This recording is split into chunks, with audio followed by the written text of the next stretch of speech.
As I write this script, we're exactly 1 week away from a major celestial event in America, a total solar eclipse. I plan to go see it. I've already seen, though, some fundy lunatics going on about how this eclipse is a sure sign of the end times. And some of these lunatics just a couple of years ago were assuring us that 4 blood moons in a year was a sure sign of the end. It seems they never learn from their mistakes. I've made a couple of vids here about repeated mistakes in end times prophecy study. In this series, I'm going to present you with some food for thought, an alternative to some of the end times lunacy these folks peddle.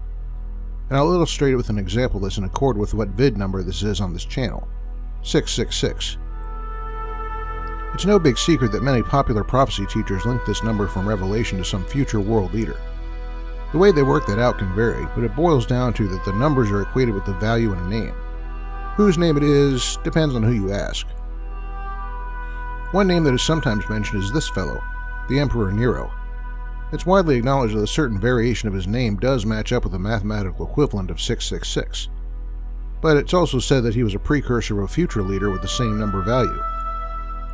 With that in mind, here's a question to consider. What if Nero wasn't a precursor at all, but was actually the absolute and complete fulfillment of that prophecy in Revelation?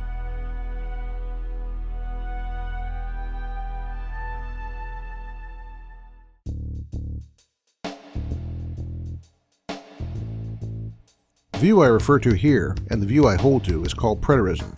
If I had to sum it up in everyday language, I would define preterism as a belief that some substantial portion of biblical prophecy, now taken to refer to the end times, actually was fulfilled by 70 AD, coincident with the destruction of Jerusalem. What does this imply in terms of the future? It means the popular understanding of a rapture, a 7-year tribulation, and an Antichrist figure are not in our future of necessity. If they are, it would be a double fulfillment, but it's not necessary to fulfill biblical prophecy. In my view, all that surely remains in our future is final resurrection and judgment. And so, verses that people like Tim LaHaye think refer to the rapture, I see as references to the final resurrection, which is in our future still. Verses that refer to the tribulation, I believe refer to a time that occurred during the 7-year period to have been fulfilled in the Jewish War, which lasted from 66 to 73 AD. And the old 666? I see Nero as having filled that slot, though I know others have suggested Titus, Vespasian, and others.